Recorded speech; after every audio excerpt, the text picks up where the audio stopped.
Bismillahirrahmanirrahim. Assalamualaikum warahmatullahi wabarakatuh. Teman-teman semua, selamat datang, selamat bergabung di 21 hari memprogram ulang pikiran dengan self-talk. Saya sangat antusias sekali membersamai Anda dalam 21 hari ke depan. Dan saya yakin Anda pun sangat antusias menunggu-nunggu momen ini, menunggu-nunggu materi ini, menunggu-nunggu program ini kita mulai ya dari kemarin.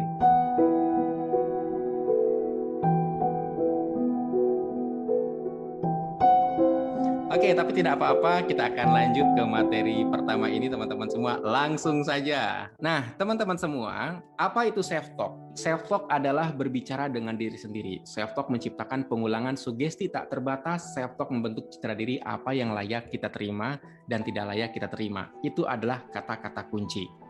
Jadi teman-teman semua, karena self-talk berbicara dengan diri sendiri, maka sebenarnya kita memiliki kesempatan yang luas untuk berbicara dengan diri sendiri. Bandingkan ketika kita berbicara dengan orang lain, dengan banyak orang. Kita ya paling sewaktu-waktu lah. Dengan kata lain teman-teman semua, sependiam-pendiamnya seseorang, dia tetap berbicara dengan diri sendiri dalam waktu yang tidak terbatas. Oke, kalau seandainya seseorang pendiam tentu aja dengan ngobrol dengan orang juga diam-diaman. Tapi kalau dengan diri sendiri, enggak teman-teman semua ya. Selanjutnya, karena kemudian dia memiliki kesempatan untuk berbicara dengan diri sendiri dalam waktu yang tidak terbatas, maka dia juga menjadi sarana untuk mensugesti diri sendiri tanpa batas, teman-teman semua. Jadi, kita mengulang-ulang pertanyaan yang sama, aku berangkat nggak ya besok? Misal, atau membuat pernyataan, lu gimana ya, ini gimana ya, kayaknya aku nggak bisa kebayar deh, kayaknya nggak bisa kebayar deh, kayak gitu loh. Nggak sadar itu, secara otomatis berupa lintasan-lintasan pikiran saja. Nah, itu sebabnya teman-teman, self-talk itu membentuk sugesti. Nah, sugesti hasil self-talk ini membentuk persepsi tentang diri sendiri dan apa yang bisa kita lakukan serta layak kita terima. Nah, dengan kata lain sebenarnya ya self-talk itu membentuk kualitas hidup kita. Jadi kalau seandainya kita nggak nyaman dengan hidup kita, sebenarnya ini bisa digali dari kualitas self-talk itu sendiri. Kayak gitu ya. Nah, teman-teman semua, self-talk membentuk citra diri. Mungkin waktu kecil ada seseorang yang pernah dimarahi, sering dimarahi oleh orang tuanya sehingga dia mengatakan aku ini sering dimarahi waktu kecil. Diulang-ulang pernyataan-pernyataan itu tanpa sadar membentuk sebuah pola sehingga dia merasa aku tidak berharga dan tak ada yang mencintaiku. Dan ternyata teman-teman semua pada akhirnya dia merasa tidak ada yang mencintai dia sampai kemudian usia sekian tahun belum menikah. Bahkan usia 47 tahun pernah belum menikah. Bukan hanya laki-laki, perempuan juga ada. Tidak sadar sebenarnya dia merasa tidak berharga, tapi kemudian ditutup-tutupi rasa tidak berharga itu dengan banyak aktivitas sebagai bentuk pelarian. Kayak gitu ya. Nah, jadi teman-teman semua, karena self-talk itu berasal dari apa yang pernah kita pikirkan, kita rasakan, jadi seluruh pengalaman yang pernah kita alami itu tersimpan dalam pikiran dan kita rasakan, dalam perasaan kita, termasuk juga apa yang pernah kita sentuh teman-teman semua. Dengan kata lain, sepanjang kita hidup, kita merekam kejadian, benda, orang, atau apapun yang kita dengar, kita sentuh, kita rasa. Oke, jadi banyak sekali sebenarnya memori-memori kita yang pernah kita simpan. Dan itu kemudian tanda kutip kita makan dalam pengertian kita terima gitu kan. Kita terima melalui panca indera atau dengan kata lain, kita adalah bentuk lingkungan kita di masa lalu. Kayak gitu ya. Jadi kita adalah bentuk lingkungan kita adalah bentuk dari lingkungan kita. Anak yang diasuh dengan pola kekerasan, ini pernah terjadi teman-teman semua, membentuk pola pikir dan pola rasa aku terancam, sehingga nggak enak nolak. Jadi untuk nolak itu gimana kalau dia menjauhi aku, gitu lah. Gimana kalau dia tersinggung kemudian dia menjauhi aku, kayak gitu loh. Atau sekedar teman-teman semua pengen ngungkapin, aku tuh nggak mau kayak gini, tapi kalau ngomong ntar dia menghindar lagi, ntar dia nggak mau lagi sama aku, kayak gitu. Karena dia sering ditolak atau merasa terancam teman-teman semua. Sehingga siapa di antara Anda yang sampai sekarang nggak enak nolak? Biasanya waktu kecilnya juga sering merasa terancam teman-teman semua ya. Nah, jadi teman-teman semua, Anda bisa bayangkan bahwa pengalaman sering dimarahi itu membentuk self-talk. Jangan-jangan aku dimarahi. Sehingga dia membuat sebuah keputusan, sudahlah nggak perlu banyak protes, kayak gitu. Akhirnya dia melabeli dirinya, ya udah terima aja, syukuri aja, itu sebagai sebuah bentuk penerimaan. Tapi penerimaannya itu ya sampai standar itu, terima apa yang ada sekarang. Dan akhirnya aku bersama prasangka hambaku. Kembali ke penerimaan tadi, itu ngebentuk apa yang layak kita terima. Oke, apa yang layak kita terima. Anda dapat 10 buah salak, Anda beli mahal-mahal, ternyata 5-nya busuk, katakan 5-nya busuk, maka sebenarnya Anda punya hak untuk memprotes atau menyampaikan ke penjual, Mas, aku dapat 5 yang busuk, ini gimana? Tapi ketika Anda merasa sering ditolak, sering dimarahi, Anda takut mendapatkan respon yang buruk sehingga ya sudahlah, terima aja, syukuri aja, aku mah layak kok dapat segini juga. Sehingga nggak sadar teman-teman semua, self talk itu yang ngebentuk realitas kita. Sebenarnya itu juga dari pengalaman masa lalu, trauma-trauma masa lalu. Jadi teman-teman semua bisa dikatakan bahwa self talk itu menjadi jembatan antara pengalaman masa lalu dengan realitas yang dialami hari ini. Yaitu ketika self talk terus-menerus diucapkan, diucapkan pengalaman-pengalaman masa lalu. Jadi kebayang nggak, seseorang sering menceritakan, itu ya bapakku itu ya, dia itu egois banget. Dulu tuh ibu aku tuh sering begini, sering begitu. Coba kebayang nggak sih Pak Sofyan? Semakin dia sering menceritakan masa lalunya, semakin itu menjadi self talk berulang-ulang dan menjadi prasangka. Dan teman-teman semua, Allah senantiasa sesuai prasangka hambanya. Prasangka yang dinyatakan lewat pikiran, berupa lintasan pikiran saja, atau perasaan berupa emosi yang dirasakan atau dilampiaskan walaupun dipendam, serta diucapkan secara lisan. Jadi dampaknya apa? Ini membuat seseorang berada di sebuah hamster wheel. Oke, mungkin Anda tahu ya, roda berputar yang di kandang hamster biasanya ya. Jadi efeknya apa? Kok masalahnya ini lagi, lewat masalah itu, ketemu masalah ini lagi, lewat masalah itu ketemu masalahnya ini lagi gitu loh. Berulang seperti itu, berpola berulang jadi berpulang. Berpola berulang ya, kayak gitu. Itu luar biasanya teman-teman semua. Jadi siapa di antara Anda yang ngerasa kok nggak punya duit tuh kayak hobi gitu lah, mohon maaf.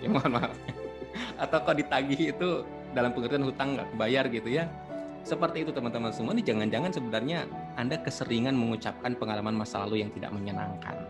Nah, sekarang Anda bayangkan aja dalam satu hari itu banyak membicarakan hal yang menyenangkan atau hal yang tidak menyenangkan. Kalau yang tidak menyenangkan tentu saja yang dialami yang tidak menyenangkan. Kalau hal yang menyenangkan yang dialami menyenangkan. Sekarang bagaimana kalau seandainya ada sebuah trauma di masa lalu teman-teman semua? Trauma di masa lalu. Kemudian seseorang mengatakan, enggak kok, aku nggak pernah ngalami itu, atau mestinya sih nggak begitu gitu. Mestinya sih nggak begitu gitu. Aku tuh nyesel. Nah itu sebenarnya menyangkal. Aku menyesal dulu tuh mengalami itu. Aku tuh nggak rela aku digituin. Aku nggak ikhlas. Aku tuh sakit hati digituin. Itu sebenarnya perilaku menyangkal teman-teman semua. Nah, karena kita menyangkal masa lalu, sementara masa lalu selalu terjadi, artinya kita gagal mengubah masa lalu. Oke, akhirnya apa? Meratapi, menyesali, kayak gitu. Sehingga kualitas kita selaras dengan penyesalan dan ratapan itu. Ketika seseorang meratapi nasibnya karena pernah mengalami sesuatu di masa lalu, maka hidup yang dia alami juga selaras dengan ratapan itu.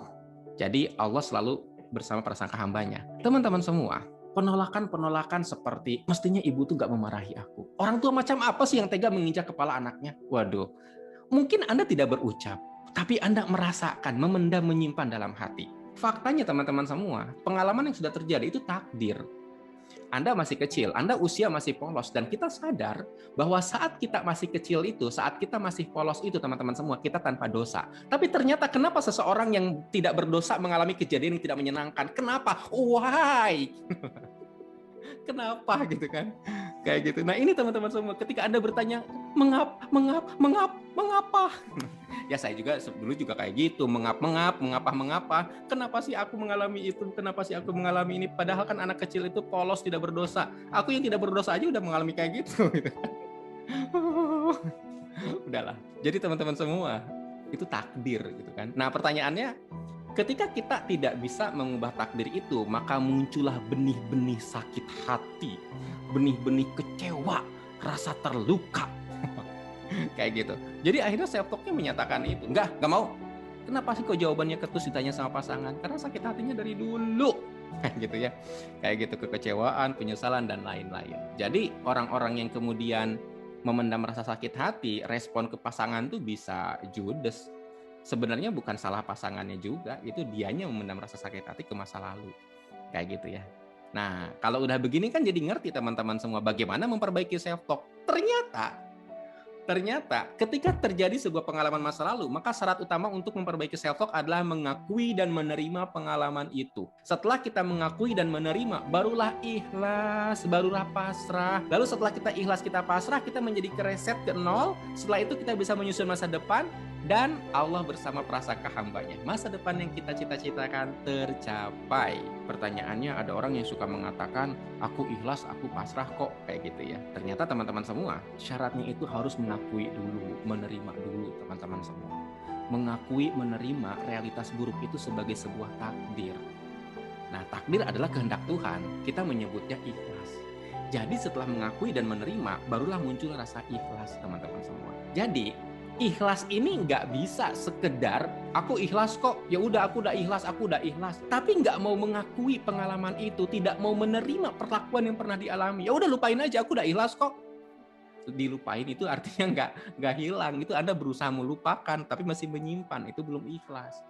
Jadi pernyataan ya sudah ikhlasin aja itu sia-sia, sebab nggak menyelesaikan. Tidak kemudian Anda melepas, tidak Anda menerima kemudian mengakui, enggak. Anda tidak menerima, tetap Anda nggak mau mengakui. Tapi Anda hanya pura-pura aja, makanya Anda mengatakan ya sudah ikhlasin aja gitu loh. Jadi terpaksa banget itu ikhlasnya. Jadi sekali lagi syarat untuk ikhlas adalah Anda bersedia menerima dan mengakui masalahnya. Nah sekarang pertanyaan saya, Anda siap nggak untuk bersedia mengakui dan menerima orang-orang yang pernah menzolimi Anda di masa lalu, orang-orang yang pernah menganiaya Anda di masa lalu, orang-orang yang pernah merugikan Anda secara sistematis dan terstruktur, kayak gitu ya, di masa lalu.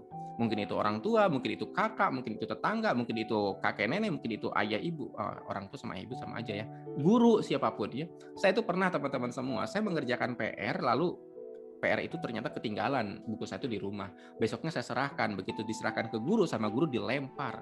Kenapa? Dia bilang ini bukan kerjaan kamu. Waduh itu ya Allah, itu kerjaan saya demi Allah itu mah. Cuma mungkin saya terlalu cerdas gitu ya. Dari dulu terlalu cerdas ya, sekarang aja ngomong gitu dulu mah sedih. Nah pertanyaannya adalah bisakah seorang Sofyan yang lucu dan imut itu menerima pengalaman masa lalu? Kayak gitu ya. Nah ini teman-teman semua teknisnya. Ya Allah, saya pernah mengerjakan PR lalu tertinggal bukunya dan diserahkan esok harinya, ternyata oleh guru dilempar buku saya dan dikatakan bahwa saya nyontek. Pelakunya oleh guru saya, ya Allah, rasanya sakit hati, malu, ya Allah kayak gitu. Saya terima kejadian itu ya Allah, saya maafkan guru saya dan saya memilih ikhlas dengan takdirmu. Saya ikhlas dan saya pasrah. Astagfirullahalazim, astagfirullahalazim, astagfirullahalazim. Ucapkan sampai lega. Sholawat Allahumma sholli ala Muhammad wa ala ali Muhammad. Berulang-ulang teman-teman semua sampai lega juga. Lalu tutup dengan aku mengasihimu, aku menyesal, maafkan aku, terima kasih. Berulang sampai lega. Nah, teman-teman semua, efektifnya adalah Anda memperjelas masalah ini satu persatu. Jadi Anda bikin list, daftar dosa orang lain kepada saya. Banyak sekali daftar dosanya ya. Saya pernah, nah ini Anda tulis satu-satu teman-teman semua secara rinci. Pak, bisa nggak sih ada cara yang praktis? Karena saya itu dizoliminya itu banyak banget. Mungkin Anda pernah merasa seperti itu ya. Nah, coba sekarang Anda lakukan ini. Anda tulis pengalaman negatif di masa lalu yang pernah Anda alami. Jadi Anda tulis satu persatu. Ibu pernah ngapain, tulis ayah pernah ngapain, kakak, adik, paman, bibi, teman. Sebenarnya nggak semua mesti Anda isi sih, tapi itu saya hanya cara saya mengingatkan Anda aja. Mungkin ada gitu. Kalau misalkan tidak ada ya nggak apa-apa, kayak gitu ya. Dan lain-lain. Secara rinci Anda tulis semampu Anda ya. Dalam pengertian kalau misalkan Pak saya lupa, ya udah nggak usah diingat-ingat lagi. Kalau udah lupa mah. Nah setelah Anda rinci ditulis, Anda bakar di luar rumah. Sambil Anda ngeliatin api berubah menjadi abu, sepanjang itu ucapkan, saya terima takdir saya ya Allah, saya maafkan mereka, saya memilih ikhlas, saya memilih pasrah. Saya terima takdir saya ya Allah, saya maafkan mereka dan saya memilih ikhlas dan saya pasrah. Kurang lebih seperti itu teman-teman semua dan ini adalah tugas pertama Anda. Jadi itu saja materi kali ini. Terima kasih. Assalamualaikum warahmatullahi wabarakatuh.